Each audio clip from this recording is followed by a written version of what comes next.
മോദിയും ട്രംപും തമ്മിലുള്ള സൗഹൃദത്തിന് ചെറിയൊരു അസ്വാരസ്യം സംഭവിച്ചിട്ടുണ്ട് എന്ന് നേരത്തെയൊക്കെ കുറേയധികം കുപ്രചരണങ്ങൾ വന്നിട്ടുണ്ടായി. എന്നാൽ അതിൻ്റെ ആ വാർത്തകളൊക്കെ നിഷ്പ്രഭമാക്കിക്കൊണ്ട് ഇപ്പം മോദി അമേരിക്കയിലേക്ക് പോവുകയാണ് ട്രംപിനെ കാണാൻ വേണ്ടിയിട്ട് എന്നുള്ളൊരു നിർണായകമായിട്ടുള്ളൊരു വാർത്തയാണ് പുറത്തു വരുന്നത്. മാത്രമല്ല, ഇന്ത്യക്ക് അനുകൂലമായിട്ടുള്ള ഒരു ബമ്പൻ തീരുമാനമാണ് ട്രംപ് എടുത്തിരിക്കുകയും ചെയ്യുന്നത്. എന്തൊക്കെയാണത്?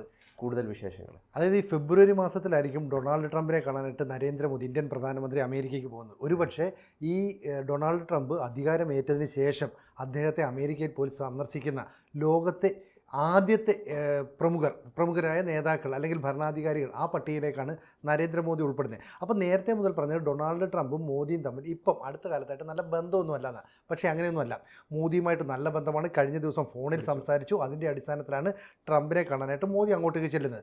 ബെഞ്ചമിൻ നെതന്യാഹു സ്വാഭാവികമായും ട്രംപുമായി ഒരു കൂടിക്കാഴ്ച നടത്തും. അതിനുശേഷമായിരിക്കും ഇതുണ്ടാകുക. അപ്പോൾ ഫെബ്രുവരിയിൽ ഏത് ദിവസമാണ് അല്ലെ ഡേറ്റ് സംബന്ധിച്ചുള്ള ഒരു ക്ലാരിഫിക്കേഷൻ ഇനി വരാനുണ്ട്.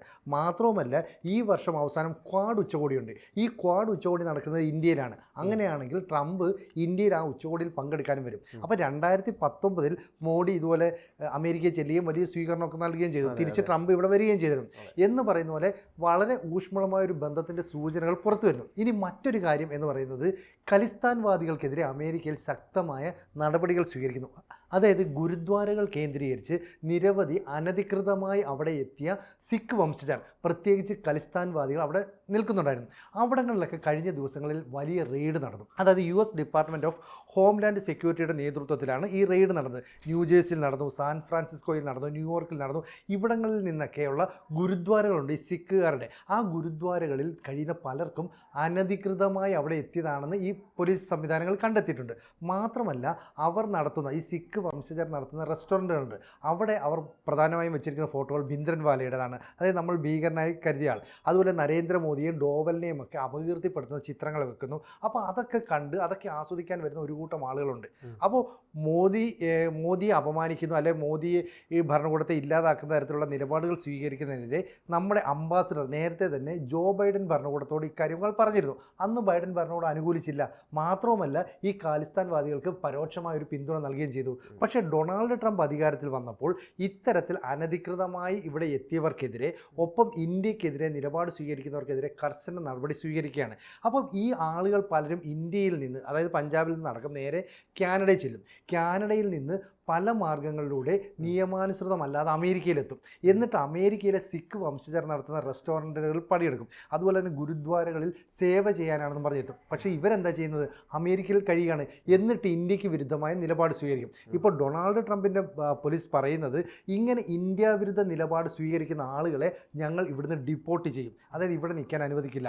കഴിഞ്ഞ ദിവസം ന്യൂജേഴ്സിയിൽ നിന്ന്, സാൻ ഫ്രാൻസിസ്കോയിൽ നിന്ന്, അതുപോലെ ന്യൂയോർക്കിൽ നിന്നൊക്കെ പിടികൂടിയ ആളുകളെ മുഴുവൻ തന്നെ ഇന്ത്യയിലേക്ക് തിരിച്ചയക്കാനായിട്ട് തീരുമാനിച്ചു. ഇവരെല്ലാം തന്നെ സിഖ് വംശജരാണ്. അപ്പോൾ കാലാകാലങ്ങളായി ഇന്ത്യക്ക് വിരുദ്ധമായി നിലപാട് സ്വീകരിക്കുന്നവർക്ക് കാനഡ വലിയ പിന്തുണ നൽകിയിരുന്നു. നമുക്കറിയാം, ഡൊണാൾഡ് ട്രംപിൻ്റെ സത്യപ്രതിജ്ഞാ ചടങ്ങിൽ ഗുർപത്വന്ത് സിംഗ് പൻവൻ എന്ന് പറയുന്ന ഇന്ത്യ ടെററിസ്റ്റ് ലിസ്റ്റിൽ ഉൾപ്പെടുത്തിയ ഒരാൾ പങ്കെടുത്തു. എന്നിട്ട് അയാൾ ഈ ഡൊണാൾഡിൻ്റെ ഇനാഗുറേഷൻ ചടങ്ങിൽ പങ്കെടുത്തുകൊണ്ട് ഖലിസ്ഥാൻ സിന്ദാബാദ് എന്ന മുദ്രാവാക്യം വിളിച്ചു. അപ്പോൾ ഖലിസ്ഥാനെ അനുകൂലിച്ചുകൊണ്ട് ഖലിസ്ഥാനെ പ്രൊട്ടക്റ്റ് ചെയ്യുന്ന രീതിയിലുള്ള മുദ്രാവാക്യങ്ങളൊക്കെ വിളിക്കുന്നത് ഡൊണാൾഡ് ട്രംപിനെ ചൊടിപ്പിച്ചു. മാത്രമല്ല, ഇന്ത്യ ടെററിസ്റ്റ് ലിസ്റ്റിൽ ഉൾപ്പെട്ട ഒരാൾ എങ്ങനെയാണ് താൻ ഉൾപ്പെടുന്ന ഒരു ചടങ്ങിൽ പങ്കെടുത്തത്? അത് ട്രംപിനും അമേരിക്കയ്ക്കും വലിയ നാണക്കേടായി. ഇനി അവർക്കെതിരെ കർശന നടപടി സ്വീകരിക്കും. മാത്രമല്ല, UK-യിലേക്കും അതുപോലെ തന്നെ ഓസ്ട്രേലിയയിലേക്കും ഇത്തരത്തിലുള്ള ഖലിസ്ഥാൻവാദികൾ നിരവധിയായിട്ട് അങ്ങോട്ടേക്ക് ചെല്ലുന്നുണ്ട്. ട്രംപ് പറയുകയാണ്, ഇനി അത്തരത്തിലുള്ള ഖലിസ്ഥാൻവാദികൾക്കെതിരെ ശക്തമായ നിലപാട് സ്വീകരിക്കണം. UK-യും ഓസ്ട്രേലിയയും ഒരു കാരണവശാലും ഇത്തരത്തിൽ ഖലിസ്ഥാൻവാദവുമായി വരുന്നവരെ പ്രൊട്ടക്റ്റ് ചെയ്യാനേ പാടില്ല. അവർ എന്തെങ്കിലും തരത്തിലുള്ള നിലപാട് സ്വീകരിച്ചാൽ അവരെ രാജ്യത്തിന് പുറത്താക്കണം. അപ്പോൾ ഡൊണാൾഡ് ട്രംപിൻ്റെ നിലപാട് വളരെ കാർക്കശ്യമുള്ളതാണ്. ഇത് ഇന്ത്യക്ക് ഏറെ അനുകൂലമാണ്. നമുക്കറിയാം, ആൻറ്റി ഇന്ത്യ പ്രൊപ്പഗണ്ടയുമായിട്ട് കുറേ അധികം ആളുകൾ അമേരിക്കയിലുണ്ട്. ഇപ്പോൾ പഠിക്കാനായിട്ടും മറ്റും ഓസ്ട്രേലിയയിലേക്കോ UK-യിലേക്കോ മറ്റു വിദ്യാർത്ഥികളായിരുന്നു. അവിടെ നിന്ന് അവർ പതുക്കെ അമേരിക്കയിലേക്ക് എത്തിപ്പെടുന്നു. അതുപോലെ തന്നെ അധ്യാപകരെത്തുന്നു. ജമ്മു കാശ്മീരിൽ നിന്നും പഞ്ചാബിൽ നിന്നും ഉൾപ്പെടെയുള്ള ആളുകളാണ് എത്തുന്നത്. എന്നിട്ട് അവിടുത്തെ സർവകലാശാലകളിലെ ക്യാമ്പസുകളിലൊക്കെ ഇന്ത്യ വിരുദ്ധമായ പ്രൊപ്പഗണ്ട മുന്നിൽ വെച്ച് സെമിനാറുകൾ സംഘടിപ്പിക്കും, സിമ്പോസിയം സംഘടിപ്പിക്കും. അങ്ങനെയൊക്കെ വെക്കുമ്പോൾ പറയുന്നത് എന്താണ്? ഇന്ത്യ വിരുദ്ധമായ നിലപാടുകളാണ് ഈ ചർച്ചയിൽ പ്രധാനമായുള്ളത്. അതിലൊക്കെ പങ്കെടുക്കാൻ ഇന്ത്യയിൽ നിന്ന് കോൺഗ്രസിൻ്റെ നേതാവ് രാഹുൽ ഗാന്ധി ചെല്ലുന്നു. അപ്പോൾ രാഹുൽ ഗാന്ധിയുടെ ഈ നിലപാടിനെയൊക്കെ സപ്പോർട്ട് ചെയ്യുന്ന ഖലിസ്ഥാൻവാദികൾ, അപ്പം UK-യിലെയും ഓസ്ട്രേലിയയും ഒക്കെ ഉള്ള ആളുകൾ, ഇവരെല്ലാം തന്നെ ഇങ്ങനെ സപ്പോർട്ട് ചെയ്യുകയാണെങ്കിൽ ഇനി അവരെ അവിടെ നിലനിർത്തരുത്. ആദ്യം അമേരിക്കയിൽ നിന്ന് ഈ ഖലിസ്ഥാൻവാദം കാണിച്ച ആളുകളെ പുറത്താക്കുന്നു. അപ്പോൾ ഈ പരിപാടി സംഘടിപ്പിച്ച ഇന്ത്യൻ വിദ്യാർത്ഥികളെയും അധ്യാപകരെയും ഉടൻ തന്നെ രാജ്യത്ത് നിന്ന് പുറത്താക്കാനാണ് ട്രംപിൻ്റെ തീരുമാനം. അപ്പോൾ ഇവർ ഇന്ത്യ വിരുദ്ധമായ നിലപാട് അമേരിക്കയിൽ സ്വീകരിക്കേണ്ട കാര്യമില്ല. മാത്രമല്ല ഇവർക്കുള്ള പ്രവർത്തന ഫണ്ട് വരുന്നത് കാനഡയിൽ നിന്നാണ്. അപ്പോൾ നമുക്ക് എല്ലായ്പ്പോഴും അറിയാം, ഇന്ത്യയിലെ കർഷക സമരം ഉൾപ്പെടെ നടന്നപ്പോൾ ഫണ്ട് വന്നത് കാനഡയിൽ നിന്നായിരുന്നു. അപ്പോൾ ഖലിസ്ഥാൻവാദികളുടെ കേന്ദ്രം കാനഡയും അമേരിക്കയുമാണെന്നുള്ള ഒരു ദുഷ്പേരുണ്ട്. അതാണ് ട്രംപ് തിരുത്തി കുറിക്കാൻ പറഞ്ഞത്. ഇനി അമേരിക്കയിൽ അങ്ങനെയുള്ള ഖലിസ്ഥാൻ വാദമൊന്നും വേണ്ട, ഇന്ത്യക്കെതിരായിട്ടുള്ള നിലപാടുകൾ വേണ്ട. ഇന്ത്യ എപ്പോഴും പ്രധാനമന്ത്രിയായ നരേന്ദ്രമോദിക്കും അതുപോലെ ട്രംപും ഒരു വലിയ സൗഹൃദമാണ് ഉള്ളതെന്ന് ലോകത്തിനൊരു സന്ദേശം നൽകുന്നു. അപ്പോൾ രാത്രി 11 മണിക്കാണ് ഈ ഗുരുദ്വാരകളിലും അതുപോലെ തന്നെ റെസ്റ്റോറൻറ്റുകളിലും റെയ്ഡ് നടത്തിയത്. എന്നിട്ട് പറഞ്ഞു, ഈ റെസ്റ്റോറൻറ്റുകളിലിരുന്ന് ഇന്ത്യക്കെതിരെ എന്തെങ്കിലും ചർച്ച ചെയ്യുകയോ ഇന്ത്യക്കെതിരായ പ്രൊപ്പഗൻഡ തയ്യാറാക്കുകയോ ചെയ്താൽ ഈ റെസ്റ്റോറൻറ്റ് അടപ്പിക്കും, റെസ്റ്റോറൻറ്റിൻ്റെ ലൈസൻസ് റദ്ദാക്കും. അപ്പം ശക്തമായ നടപടിയാണെന്നുള്ളത് ഈ ഖലിസ്ഥാൻവാദികൾ സിഖ് വംശജർ തിരിച്ചറിയുന്നു. അവരിപ്പം അമേരിക്കയെ ശരിക്കും പേടിക്കുകയാണ്. പിന്നെ ഈ ട്രംപ് വിളിച്ചു പറയുന്നു, മോദി ഞാൻ അങ്ങോട്ട് വരുന്നുണ്ട്, അല്ലെങ്കിൽ നിങ്ങൾക്ക് എന്നെ വന്ന് കാണാം എന്നൊക്കെ പറയുന്നു. അപ്പം നമുക്ക് മനസ്സിലായില്ലേ മോദിയും ട്രംപ് തമ്മിലുള്ള ബന്ധം. ഇപ്പം ഇവർ തമ്മിലുള്ള ഈ ബന്ധം വലിയ രീതിയിൽ ചർച്ചയായത് ഈ ഹൗദി മോദി പോലുള്ള പരിപാടിയും അതോടൊപ്പം തന്നെ നമസ്തേ ട്രംപ് പോലുള്ള പരിപാടി ഗുജറാത്തിൽ അഹമ്മദാബാദിലൊക്കെ നടത്തിയ പരിപാടിയിലൂടെയാണ്. ലോക ശ്രദ്ധേയമായതാണ്. അത് ശരിക്കും പറഞ്ഞു കഴിഞ്ഞാൽ മോഡിയുടെ ഒരു നയതന്ത്രപരമായിട്ടുള്ള ഒരു നീക്കത്തിന്റെ ഭാഗമായിട്ട് തന്നെയാണ് ഈ ട്രംപുമായിട്ടുള്ള ചങ്ങാത്തം ഇത്തരം പരിപാടികളിലൂടെ വലിയ രീതിയിൽ ലോക ശ്രദ്ധേയമായത്.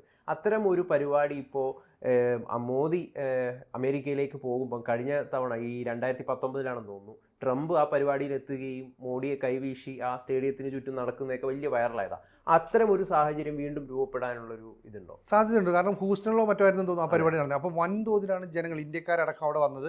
അതിൽ ട്രംപും പങ്കെടുക്കുന്നു. അതോടുകൂടി ഇരുവരും തമ്മിലുള്ള സൗഹൃദത്തിൻ്റെ ആഴം എത്രത്തോളമാണെന്ന് ലോകത്തിന് മുന്നിൽ കാണിച്ചു കൊടുക്കുന്നു. അത്തരം ഒരു പരിപാടി ആയിരിക്കില്ല ഒരുപക്ഷെ ആദ്യം സംഘടിപ്പിക്കുന്നത്. കാരണം ഈ ട്രംപ് അധികാരത്തിലെത്തിയതിന് ശേഷം ലോക നേതാക്കൾ ആരും തന്നെ ഇന്ന് വരെ ട്രംപിനെ അവിടെ ചെന്ന് നേരിട്ട് കണ്ടിട്ടില്ല. അങ്ങനെ കാണണമെങ്കിൽ അമേരിക്കയുടെ അനുവാദം കിട്ടണം. ആ അനുവാദം ആദ്യമായി നൽകുന്ന ഒരുപക്ഷെ നെതന്യാഹുവിനായിരിക്കും. ബെഞ്ചമിൻ നെതന്യാഹു ഇപ്പം ഈ പ്രോസ്റ്റേറ്റ് ഓപ്പറേഷനൊക്കെ കഴിഞ്ഞിട്ട് വിശ്രമത്തിലാണ്. അതിനുശേഷം ഒരുപക്ഷെ വരും ദിവസങ്ങളിൽ തന്നെ നെതന്യാഹു നേരിട്ട് പോയി ട്രംപിനെ കാണാം. അത് കഴിഞ്ഞാൽ അടുത്ത അപ്പോയിൻമെൻറ്റ് ഒരുപക്ഷെ ഇന്ത്യക്കായിരിക്കും. അപ്പം ലോകത്തെ വൻ ശക്തികളെന്ന് നമ്മൾ കരുതുന്ന ചൈനയ്ക്കോ അല്ലെ ഫ്രാൻസിനോ റഷ്യയ്ക്കോ ഒന്നും കിട്ടാത്ത ഒരു കൺസിഡറേഷൻ നമുക്കവർ തരികയാണ്. അപ്പം നമുക്കത് തരുന്നത് കൊണ്ടാണ് ഇനി ഇന്ത്യക്കെതിരായ നിലപാട് സ്വീകരിക്കുന്ന ഖലിസ്ഥാൻവാദികളെ അവിടുന്ന് ഓടിക്കണമെന്ന് ട്രംപ് ഭരണകൂടം തീരുമാനമെടുത്തത്. 1970-കളിലാണ് ഇന്ത്യയിൽ ഈ ഖലിസ്ഥാൻ വാദം ശക്തിപ്പെടുന്നത്. 80-കളിലും 90-കളിലും അതിൻ്റെ പവർ കൂടിക്കൂടി വന്നു. പക്ഷേ നമ്മുടെ ഭരണകൂടം അവരെ അടിച്ചമർത്തി. അന്ന് ഈ ഖലിസ്ഥാൻ വാദമുള്ള സിഖുകാർ നേരെ കാനഡയിലേക്ക് പോയി. അവർ ഇരു കൈ നീട്ടി അവരെ സ്വീകരിക്കുന്നു.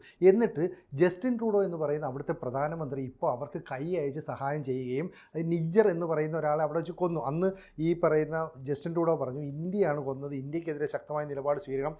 അമേരിക്കയിലും വലിയ പ്രതിഷേധമൊക്കെ ഉണ്ടാക്കി. ജോ ബൈഡൻ സർക്കാർ എന്ന് പറഞ്ഞാൽ അവിടുത്തെ ഡീപ് സ്റ്റേറ്റ് ഇന്ത്യക്കെതിരെ നിലപാടെടുത്തു. ഇതെല്ലാം തന്നെ അട്ടിമറിച്ചുകൊണ്ടാണ് ഇന്ത്യ ഇപ്പോൾ ശക്തമായൊരു നീക്കം നടത്തുന്നത്. അപ്പോൾ ഡൊണാൾഡ് ട്രംപിനെ കാണാൻ ട്രംപ് എത്തുമ്പോൾ ഔദ്യോഗികമായി ലോകത്ത് അദ്ദേഹത്തെ സന്ദർശിക്കുന്ന രണ്ടാമത്തെയോ മൂന്നാമത്തെയോ നേതാക്കളിൽ ഒരാളായി മാറും. എന്ന് പറഞ്ഞാൽ ആദ്യത്തെ 5 രാജ്യങ്ങളിൽ അമേരിക്കയുടെ ഏറ്റവും അടുത്ത സുഹൃത്തുക്കൾ എന്ന നിലയിലേക്ക് ഇന്ത്യ മാറുകയാണ്. ഇതുകൊണ്ടുള്ള ഗുണം ഇന്ത്യയുടെ ട്രേഡിൽ വലിയ മെച്ചമുണ്ടാവും. അമേരിക്ക ഇന്ത്യയിൽ വൻതോതിൽ നിക്ഷേപം നടത്താൻ തയ്യാറാവും. ഇപ്പോൾ ഇലോൺ മസ്ക് എന്ന് പറയുന്ന ട്രംപ് ടവറിനൊക്കെ ഒരുപാട് ട്രംപ് ടവറിനൊക്കെ അനുമതി ഇവിടെ ഇന്ത്യയിൽ ഇപ്പോൾ നൽകിയിട്ടുണ്ട്. ലോകത്തിൽ തന്നെ ഏറ്റവും കൂടുതൽ ട്രംപ് ടവർ വരാൻ പോകുന്ന ഇന്ത്യയിലാണെന്നൊക്കെ കേൾക്കുന്നത്. അതെ, അപ്പോൾ ഇലോൺ മസ്കിനെ പോലെയുള്ള ഈ ട്രംപിൻ്റെ കൂടെ നിൽക്കുന്ന ആളുകൾ ഇന്ത്യയിൽ നിക്ഷേപം നടത്താൻ തയ്യാറാണ്. അപ്പം ഇന്ത്യയും അമേരിക്കയും റഷ്യയും ചൈനയും ഒക്കെ ചേർന്ന ഒരു പുതിയ ലോകക്രമം ജിയോ പൊളിറ്റിക്സിൽ ഉരുത്തിരിഞ്ഞു വരികയാണ്. അപ്പോൾ ഏതെങ്കിലും കാലത്ത് വിദ്യാർത്ഥികളും അധ്യാപകരും ഒക്കെ ചേർന്ന് ഇന്ത്യക്കെതിരായ സിമ്പോസിയങ്ങൾ മറ്റും രാഹുൽ ഗാന്ധിയെ വല്ലതും ബന്ധിപ്പിച്ച് നടത്താൻ ഇനി തീരുമാനിച്ചു. സാമ്പിത്രോദയാണ് ഇപ്പോൾ ഇവർ പ്രതീക്ഷിക്കുന്നത്. സാമ്പിത്രോദ വന്ന് സഹായിക്കുന്നൊക്കെ, പക്ഷേ സഹായിക്കില്ല. അത് മാത്രമല്ല, ഇനി അങ്ങനെ ക്യാമ്പസിൽ നടത്തിയാൽ ആ മുഴുവൻ അധ്യാപകരെയും വിദ്യാർത്ഥികളെയും ഇവിടുന്ന് ഡീപ്പോർട്ട് ചെയ്യും.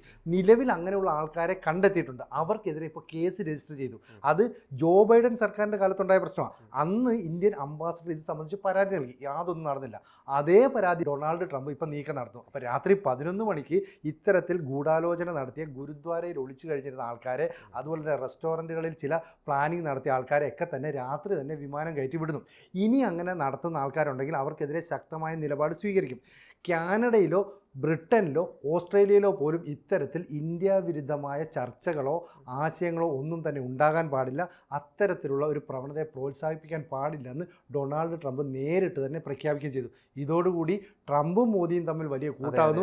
ഖാലിസ്ഥാൻവാദികൾ വാലും ചുരുട്ടി ഓടേണ്ട ഒരു അവസ്ഥയാണ്. മേക്ക് ഇന്ത്യ ഗ്രേറ്റ് അഗൈൻ എന്ന് പറയുന്ന എന്താണ് മേക്ക് അമേരിക്ക ഗ്രേറ്റ്. അമേരിക്ക ഈ സ്വന്തം രാജ്യങ്ങളെ വലിയ രീതിയിൽ എത്തിക്കാൻ ശ്രമിക്കുന്ന ഈ രണ്ട് നേതാക്കളും ഒന്നിക്കാൻ വേണ്ടി പോവാണ്, അവർ കൂടിക്കാഴ്ച നടത്താൻ വേണ്ടി പോവാണ്. വലിയ പ്രതീക്ഷയോടുകൂടി തന്നെയാണ് ലോകം ഇതിനെ നോക്കി കാണുന്നത്. കാത്തിരിക്കാം.